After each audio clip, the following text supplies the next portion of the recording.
नमस्कार विद्यार्थी मित्रांनो, TET पात्रता परीक्षेच्या या सेशनमध्ये तुम्हा सर्वांचं स्वागत आहे। आतापर्यंत तुम्ही चॅनल सबस्क्राईब केला नसेल तर चॅनल प्लीज सबस्क्राईब करा। व्हिडिओ आवडल्यास व्हिडिओला लाईक करा आणि असेच वेगवेगळ्या घटकांवरचे व्हिडिओ तुम्हाला हवे असल्यास तसं कमेंट बॉक्समध्ये कमेंट करा। आज आपण अध्ययन संक्रमण म्हणजे काय या घटकाचा भाग 2 पाहणार आहोत। यापूर्वी आपण भाग 1 चा व्हिडिओ पाहिलेला आहे। तर हा घटकामध्ये आपण उपपत्ती अध्ययन संक्रमणाचे काही थिअरीज आहेत त्यानंतर उपपत्ती या विषयीचा अभ्यास करणार आहोत। म्हणजे अध्ययन संक्रमणाचा अभ्यास ज्यावेळेस अनेक सायकोलॉजिस्टनी केला आणि त्यांना असं लक्षात आलं की अध्ययन संक्रमणाची प्रक्रिया नेमकी कशी घडते हे त्यांच्या लक्षात आलं अभ्यासावरून। पण मग प्रत्येकाची विचार करण्याची पद्धती, प्रत्येकाची विचार प्रक्रिया ही वेगवेगळी असल्यामुळे प्रत्येकाची थिअरी ही वेगवेगळी आहे आणि त्यामुळे त्यांच्यामध्ये एक वाक्यता नाही। मग अशा 3 ते 4 मानसशास्त्रज्ञांनी वेगवेगळ्या थिअरीज मांडल्या, अध्ययन संक्रमणाच्या उपपत्ती मांडल्या। ते कसं होतं नेमकं, मग या थिअरी आपण थोडक्यात पाहणार आहोत आणि याच्यावर काय प्रश्न विचारले गेले आहेत TET मध्ये याच्यावर पण आपण चर्चा करणार आहोत।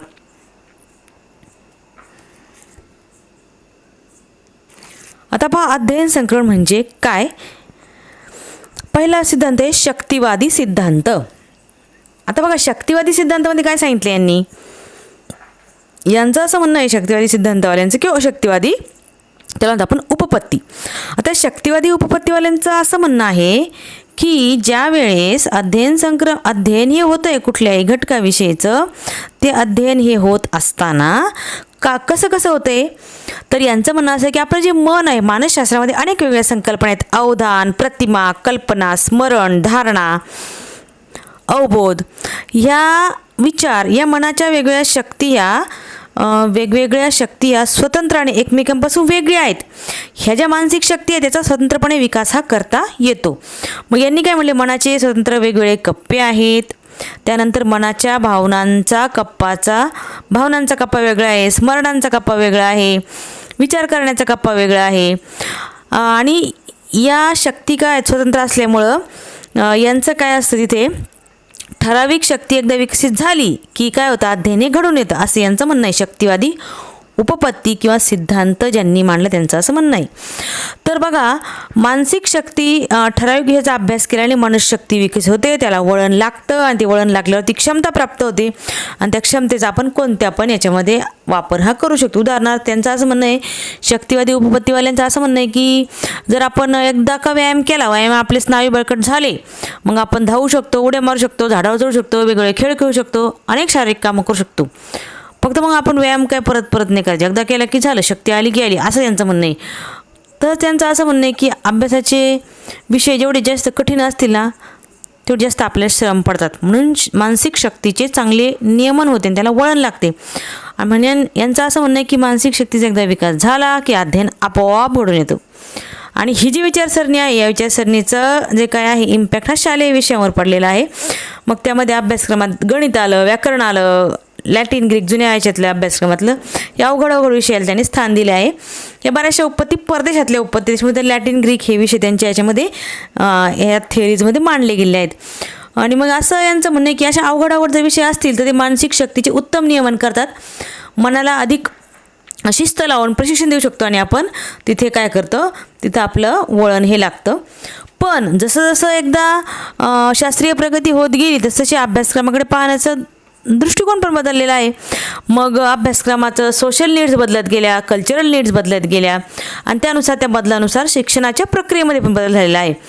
मग हळूहळू काय झालं, ही शक्तिवादी उपपत्ती खरंच आहे का, खरी आहे का, याच्यामध्ये काही तथ्य, असं थोड्याशा क्युरीज किंवा शंका पुढच्या पिढीमध्ये किंवा पुढील मानसशास्त्रामध्ये यायला लागल्या। आणि मग त्या लोकांचं असं म्हणणं आहे की कुठल्या विषयात एकदा संपादन केलं यश की परत करायची गरज नाही का, सरावाची गरज नाही का, म्हणजे एकदा माणसाला शिस्त लागली, शक्तींना वळण लागलं की ते वळण लागलं की अध्ययन सगळं आपोआप होतं, असं यांचं म्हणणं आहे। पण याचे जनरल पुरावे जर आपण पाहिले तरी प्रत्यक्षात पुरावे त्यांना व्यवहारामध्ये काही मिळाले नाही, म्हणून मनशक्ती सिद्धांताचे पुन्हा मूल्यमापन केले पाहिजे असं वैज्ञानिकांना वाटलं आणि मग त्याप्रमाणे विल्यम जेम्स असतील, थॉर्नडाईक असतील, वुडवर्थ असतील यांनी अनेक प्रयोग करून हा सिद्धांत कसा चुकीचा आहे हे तिथं दाखवून दिलं. मनशक्ती सिद्धांत. यासाठी जेम्सने यांनी एक प्रयोग केला. जेम्स यांनी तो प्रयोग कोणता होता बघा जेम्स यांनी केलेला, की त्यांनी असं म्हटलं की विल्यम जेम्स यांनी 1890मध्ये एक प्रयोग केला आणि शक्तिवादी उपपत्तीची त्यांनी खरंच व्हॅलिड आहे का, सत्य आहे का यासाठी प्रयोग केला. मग त्यांनी प्रयोगात काय केलं, एक विक्टर ह्युगोंचं जे काही सटायर हे एक फ्रेंच काव्यसंग्रह आहे, त्यातल्या 158 ओळी रोज थोडा वेळ देऊन पाठ केल्या. त्या पाठांतराला त्यांना किती वेळ लागला, एकूण 132 मिनटं लागली होती. मग 132 मिनटं लागली, बरोबर आहे, 158 ओळीला. आणि त्याच्यानंतर त्यांनी काय केलं, मिल्टन यांच्या पॅराडाईज लॉस्ट या इंग्रजी काव्यातल्या काही ओळींचं पाठांतर केलं. आता मग प्रश्न असा निर्माण होतो की मिल्टनच्या पॅराडाईज लॉस्ट या इंग्रजी काव्यातलं काही ओळी घेतल्या, त्याचं पाठांतर केलं आणि हे पाठांतर रोज 20 मिनटं केलं. याप्रमाणे त्यांना 38 दिवस तिथं केलं. म्हणजे या कालावधीमध्ये त्यांनी स्मरणशक्तीचा व्यायाम घेतला. त्यानंतर काय केलं त्यांनी, पहिले व्हिक्टर ह्युगोचं केलं, नंतर पहिले व्हिक्टर ह्युगोच्या 158 ओळी घेतल्या, नंतर मिल्टनच्या काही ओळी घेतल्या. आता त्यांनी काय केलं आहे, याच्यानंतर त्यांनी काय केलं, व्हिक्टर ह्युगोच्या सटायरमधील दुसऱ्या 158 ओळी निवडल्या. या ओळी सुरुवातीला पाठांतरासाठी निवडलेल्या ओळीप्रमाणेच अवघड होत्या, परंतु नंतरच्या ज्या 158 ओळी पाठ करायला घेतल्या त्यावेळेस त्यांना 151 मिनटं वेळ लागला. किती, 151 मिनटं. पहिल्या वेळेस किती वेळ लागला तर 132 मिनटं. दुसऱ्या वेळेस वेळ किती लागला, 151 मिनिट वेळ लागलेला आहे. मग इथे लक्षामध्ये असं आलं की मिल्टनच्या काव्यातल्या ओळी वाटल्या, पाठांतर केलं, त्याच्यानंतर इतका वेळ दिला, मग स्मरणशक्तीला खरंच वळण लागलं आहे का. जर लागलं असतं तर व्हिक्टर ह्युगोच्या सटायरमधील 158 ओळी पाठ करायला पूर्वीपेक्षा कमी वेळ लागायला पाहिजे होता. प्रत्यक्षात तसं काही घडलं नाही, म्हणजेच पाठांतरामुळे स्मरणशक्तीला वळण लागत नाही असं यांचं म्हणणं होतं. पण हा प्रयोगसुद्धा काही पूर्ण तार्किकदृष्ट्या शुद्धशास्त्रशुद्ध होता असं काही नाही आहे. तरी या प्रयोगामुळे काय झालं, शक्तिवादी उपपत्ती फोल ठरली गेली आणि त्यामुळं शक्तिवादी उपपत्तीची सत्यता पडताळून पाहण्याच्या प्रयोगांना चालनाही मिळाली.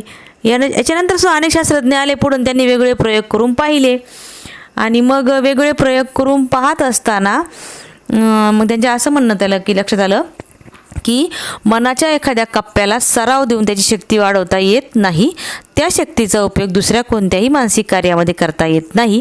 अशा प्रकारच्या प्रयोगानंतर शक्तिवादी सिद्धांत हा मागे पडला.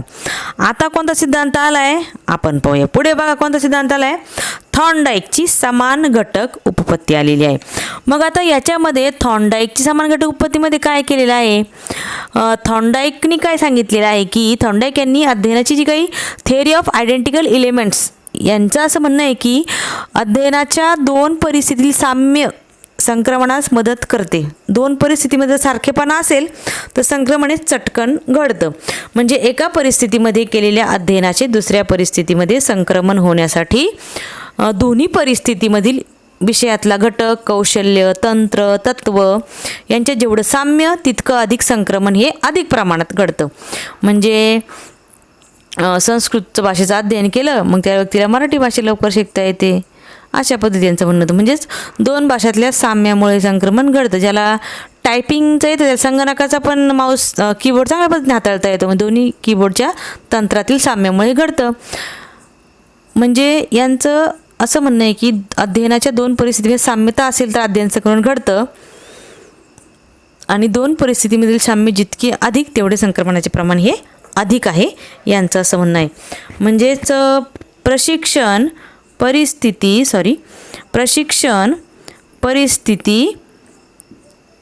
परीक्षण परिस्थिती या दोन्हीमध्ये जर काही समान घटक असतील तर अध्ययन संक्रमण हे होतं, असं थॉर्नडाईकचं म्हणणं आहे. म्हणून याला समान घटक उपपत्ती असं म्हणतात. आता याची उदाहरणं दिलीत बघा. याची उदाहरणं काय काय दिलेली आहेत. गणित अध्ययनाची, मॅथमॅटिक्सची सवय ज्याला आहे त्याला फिजिक्सच्या अध्ययनाला मदत होते. याचे कारण गणित आणि फिजिक्स या दोन्ही विषयामध्ये बरेचसे घटक सारखे आहेत. आणखी मग याचं आणखी काय उदाहरण दिलेत. विषयांश, तत्व, तंत्र यांच्या साम्यावरच वृत्ती, उद्दिष्टे, पद्धती, दृष्टिकोन यावरही अध्ययन संक्रमण अवलंबून असतं. म्हणजे ज्या विषयाचे अध्ययन करतो तो विषय भावी जीवनात आपल्याला उपयुक्त आणि आवश्यक हा ठरणार आहे अशा वृत्तीने अध्ययन जर केलं तर अध्ययन संक्रमण हे होत असतं. म्हणजे जीप चालवता येणाऱ्या व्यक्तीला ॲम्बॅसेडर पण चालवता येते, कारण दोन्हीतलं तंत्र हे सारखं आहे. टेनिसपटूला बॅडमिंटन लवकर शिकता येतं, कारण दोन्हीतलं कौशल्य सारखं आहे. विद्यार्थी शाळेत जे शिकतात ते त्यांच्या भावी जीवनामध्ये संक्रमित होण्यासाठी शाळेतील जीवन आणि शाळेच्या बाहेरचं जीवन याच्या काही काही घटकामध्ये साधर्म्य असण्याची गरज आहे. म्हणजे 3 मुद्दे जे मी तुम्हाला सांगितले, विषयांश, तंत्र आणि तत्त्व. विषयांश म्हणजे काय? शिकवण्याचा घटक. गणित, भूमिती याच्यामध्ये चिन्ह समीकरणासारखे आहेत. गणित, आर्किटेक्चर याच्यामध्ये साम्य आहे. त्यानंतर भूगोल आणि पर्यावरण याच्यामध्ये साम्य आहे. मराठी आणि संस्कृतच्या व्याकरणात साम्य आहे. तंत्र साम्य कुठलं आहे? तंत्रामध्ये काय आहे? Badminton, tennis. भूगोलामध्ये आत्मसात केलेलं नकाशा वाचन कौशल्य इतिहासामध्ये पण उपयोगी पडते, याला म्हणतात तंत्रसाम्य. त्यानंतर बघा आणखी एखाद्या तत्वसाम्य. तत्वसाम्यामध्ये काय म्हटले? फुटबॉल आणि हॉकी या खेळामधली बरीचशी तत्वे सारखी असतात. खूप मोठं ग्राउंड असतं. फुटबॉलला आपण पायाने बॉल मारतोय, हॉकीला स्टिकनी मारतोय. यामुळे एका खेळात प्रावीण्य असते, त्याचे टेक्निक्स जे आहेत टेक्निक्स सारखे आहेत. दुसऱ्या खेळात प्रावीण्य संपादन करणं शक्य होतं. म्हणजे एका भाषेतील आपल्याला जर कथा काढायचं त्याचं रसग्रहण कसं करायचं, दुसऱ्या भाषेतल्या कथेचं पण रसग्रहण आपल्याला सहज करता येतं. म्हणजेच हे जे म्हटले मी विषयांश, तंत्र, तत्व याच्यातले सारखेपणासोबतच वृत्ती, उद्दिष्ट, पद्धती, दृष्टिकोन यावर सुद्धा अध्ययन संक्रमण हे अवलंबून असतं. म्हणजे या गोष्टींचा थॉर्नडाईकच्या समान घटकांमध्ये समावेश हा होत असतो. अशा पद्धतीने आपण ही दुसरी उपपत्ती इथं पाहिली आहे. आता बघा तिसरी उपपत्ती काय सांगितलेली आहे. तिसरी उपपत्ती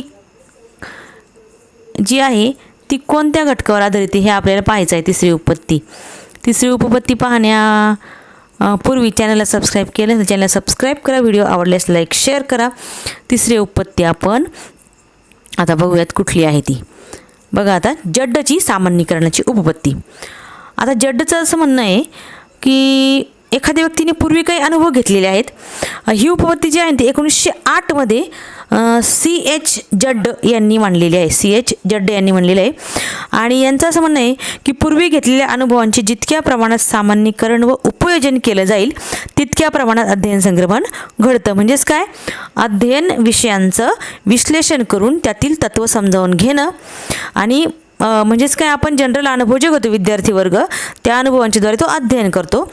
परंतु जर त्या अध्ययनाचं सामान्यीकरण झालं नाही तर तिथे त्याचा फायदा होत नाही. पण सामान्यीकरण अनुभवावरून निष्कर्ष काढले नाहीत तर पूर्वीच्या अनुभवांचा दुसऱ्या ठिकाणी फायदा होत नाही.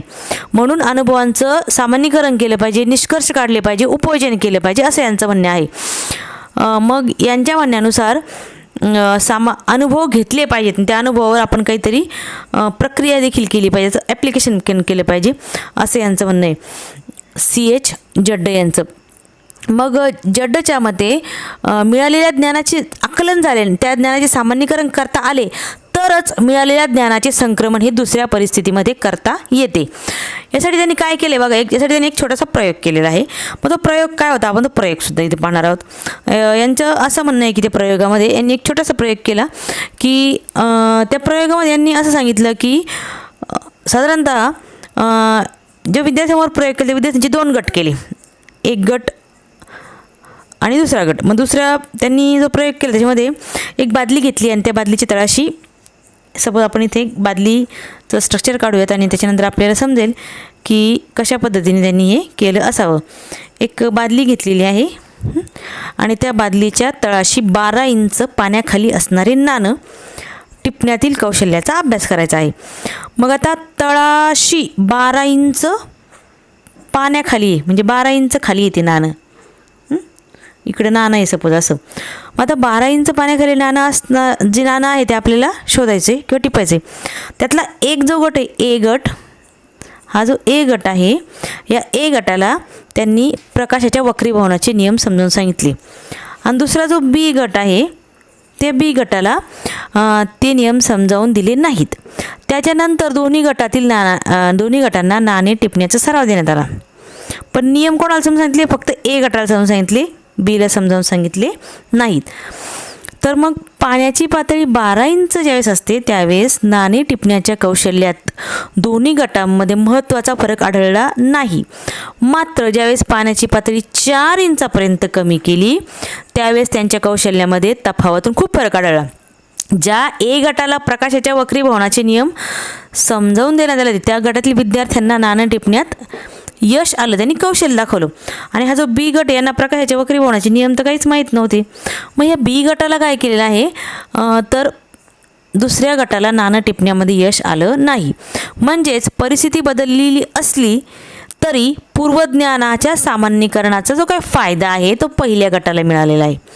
म्हणजे यांचं असं म्हणणं आहे की सामान्यीकरण ज्यावेळेस करतो आपण ते सामान्यीकरण केल्यानंतर मिळालेल्या ज्ञानाचे संक्रमण हे आपल्याला दुसऱ्या परिस्थितीमध्ये करता येत असतं. म्हणजेच अभ्यास करताना विश्लेषण करणे, तत्त्व शोधून काढणे, सामान्यीकरण करणे, शोधून काढले तत्त्वाचे उपयोजन करणे या गोष्टींवर संक्रमण हे अवलंबून असतं असं यांचं म्हणणं सांगितलेलं आहे. ठीक आहे, आपण इथं आता थांबूयात. तिसऱ्या व्हिडिओमध्ये आपण काय करूयात, अध्ययन संक्रमणाच्या उपपत्तीचे प्रश्न देखील पाहणार आहोत.